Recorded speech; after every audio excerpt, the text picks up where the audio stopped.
Ada kembali bersama kami di TV Sport, saatnya kita gocek Bro Barco. Kalau tadi kita bahas soal kegagalan timnas sepanjang 2025, rasanya nggak fair kalau kita nggak bahas kebaikan. Paling tidak sedikit ada kebaikan, apa yang bisa disampaikan? Iya, jadi ya kita tadi udah lihat ya, kaleidoskopnya memang kegagalan semua. Mulai dari, ya ada satu sedikit lah yang mungkin membuat kita agak bangga hati ya. U17 bisa menang pertama kali di Piala Dunia U17 Qatar kemarin.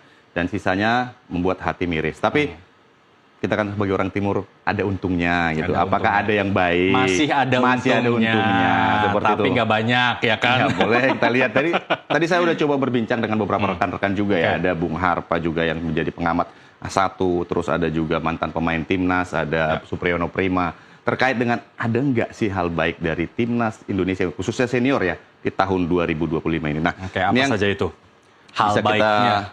Hal baiknya pertama mungkin, kalau tadi perbincangan dengan Bung Haris Pardede atau Bung Harpa, pasti udah cukup familiar lah dengan sang informan A1 katanya. A1 nih pasti nih ya. Dia mengatakan ada satu elemen yang membuat dia cukup bangga lah, bahagia dengan timnas, walaupun kemarin terpuruk di 2025 gagal ke Piala Dunia 2026, yakni supporter. Nah, apa yang bisa dibanggakan dari supporter? Iya, berbicara dengan supporter ini adalah berbicara tentang kebanggaan, kecintaan terhadap timnas Indonesia, militansi, kesulitan daripada tim supporter.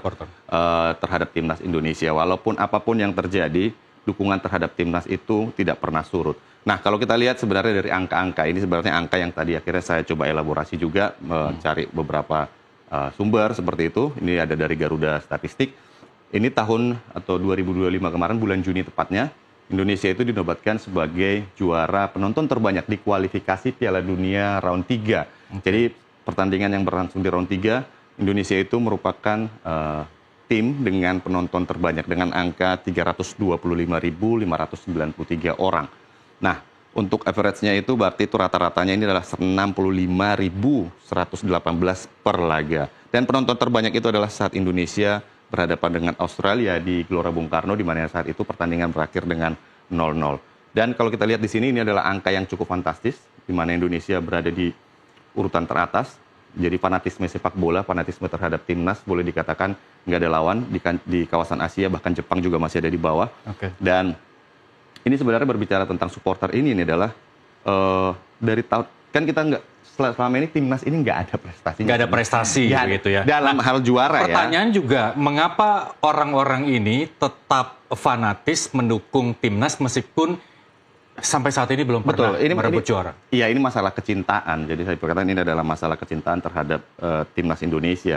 Ya namanya udah cinta, kadang memang bikin sakit hati, tapi tetap nggak dilepaskan seperti itu kan. Udah sakit tapi jalan terus. Jalan terus. Dan pasti ada perubahan, berharap ada perubahan ke depannya. Dan seperti itulah timnas Indonesia. Karena memang dari sisi juara, trofi, kita memang belum ada trofi lah, boleh dikatakan.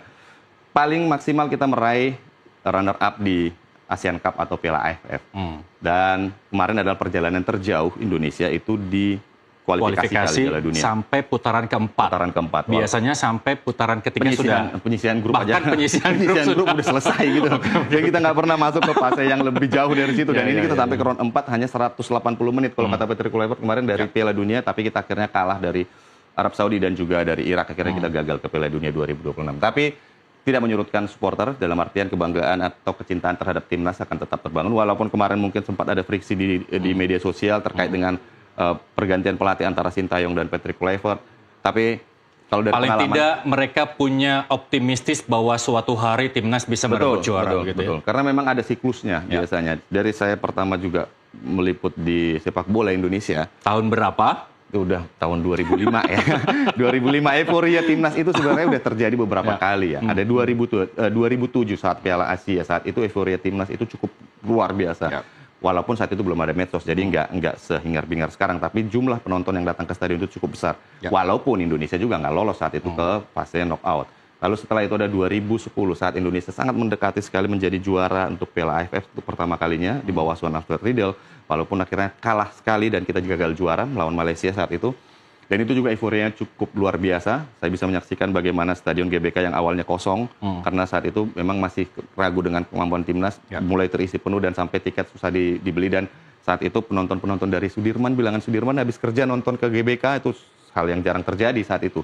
Dan sekarang Indonesia juga kembali euforia setelah Indonesia lolos ke putaran 4 dan melaju cukup jauh. Baik, dari segi penonton, apa hal baik lagi yang bisa disampaikan oleh Bro Marco terkait hal baik yang dimiliki timnas di samping kegagalan sepanjang 2025? Ini adalah salah satu hal baik yang menurut Bung Haris ya, yang bisa tadi saya coba kembangkan sedikit dengan data-data. Lalu kita akan bergeser mungkin dari sudut pandang mantan pemain. Di sini ada Supriyono Prima, ini adalah mantan pemain Primavera.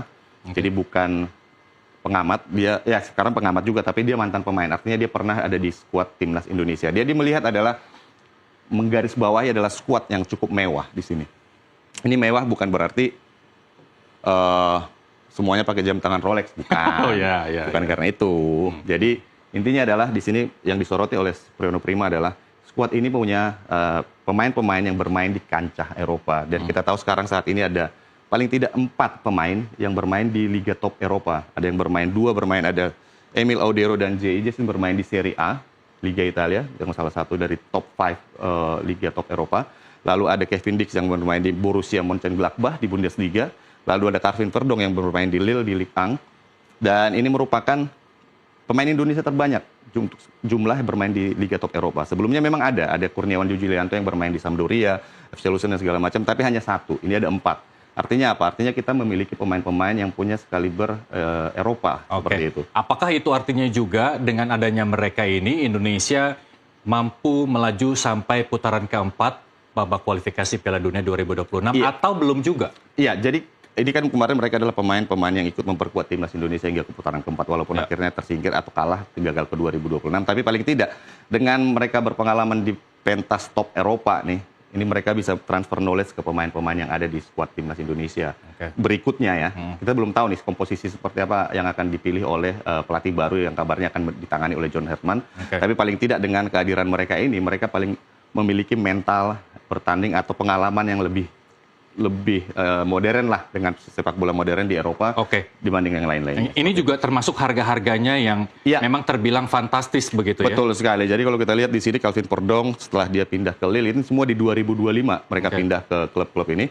Ini ada 52,4 miliar, ini sesuai dengan data di transfer market. Lalu ada Kevin Dix 86,96 miliar, lalu ada Emil Audero di angka 55 dan yang paling tinggi adalah J.I.J. 173,82 miliar. Dengan harga yang mahal ini bisa menjadi kecemburuan sosial dengan cabang olahraga lain yang memang kalau menurut APBN sepak bola ini memakan APBN lebih besar daripada cabang olahraga. Berbicara mengenai anggaran di sepak bola sebenarnya kita berbicara mengenai serapan APBN untuk PSSI ya, tapi kalau untuk berbicara tentang harga yang ada di sini ini adalah harga pasar mereka apabila nanti mereka direkrut oleh tim lain. Jadi ini tidak terkait dengan APBN ataupun anggaran dari PSSI.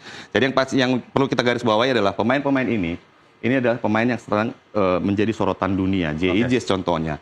Kemarin sempat ada rumor akan direkrut oleh AC Milan, tim yang cukup besar di Serie A. Dan ini menjadi kebanggaan juga tentu bagi kita sebagai supporter timnas di mana ada pemain kita yang bermain di level seperti itu. Dan di waktu kita terbatas, saya punya permintaan. Apakah masih ada hal baik lagi dari timnas? 1 menit terakhir, apa yang bisa disampaikan? Silakan. Iya, kalau saya melihat, nah ini jangan fokus ke fotonya, kita fokus ke datanya saja. Anggaran melimpah, nggak usah fokus ke situ karena terlalu close up. Saya tadi pesannya jangan seperti. Tapi ini kita melihat bahwa anggaran PSSI sebenarnya adalah cukup besar ya, 665 miliar dan pengelolaan timnas itu di angka 390 miliar atau 60% dan APBN dukungannya 227 miliar. Artinya apa? Artinya masih menjadi cabang prioritas yang diprioritaskan oleh pemerintah. Dan ini cukup penting. Kenapa? Karena memang pembinaan sepak bola itu nggak murah. Gitu. Di luar negeri juga pembinaan sepak bola itu cukup tinggi. Dan kita berharap PSSI bisa lebih efisien. Karena ini anggaran bukan hanya untuk timnas senior, tapi juga untuk pembinaan dan segala macam di level senior. Tapi untuk menepis underestimate masyarakat bahwa dengan anggaran yang super fantastis, tapi tidak memperoleh prestasi yang cukup gemilang begitu. Bagaimana Bro Marco menepis hal itu? Iya, sebenarnya ini ada tugas dari Kemenpora yang dimana saat ini kebetulan sama juga jadi ketua PSSI juga ya Pak Erick Thohir, bahwa mereka ini harus menghindari kecemburuan dengan apa menyediakan anggaran yang memang dibutuhkan masing-masing cabur sesuai dengan peruntukannya. Jadi kalau memang di sini besar karena memang kebutuhannya besar, diberikan seperti ini, dan cabang lain juga harus dipenuhi sesuai dengan kebutuhannya. Oke, ini awal tahun 2026, singkat saja resolusi untuk timnas ke depan seperti apa? Silakan. Timnas untuk 2026 yang pasti harus berproses terus dan menunjukkan grafik peningkatan yang baik. Karena belum ada trofi yang bisa diambil di 2026 kecuali Piala ASEAN, AFF. Kalau bisa juara Piala ASEAN dulu deh, sebelum kita bicara Piala Dunia. Itu butuh keajaiban atau memang sudah pasti akan mencapai hal itu, tapi waktunya tidak tahu?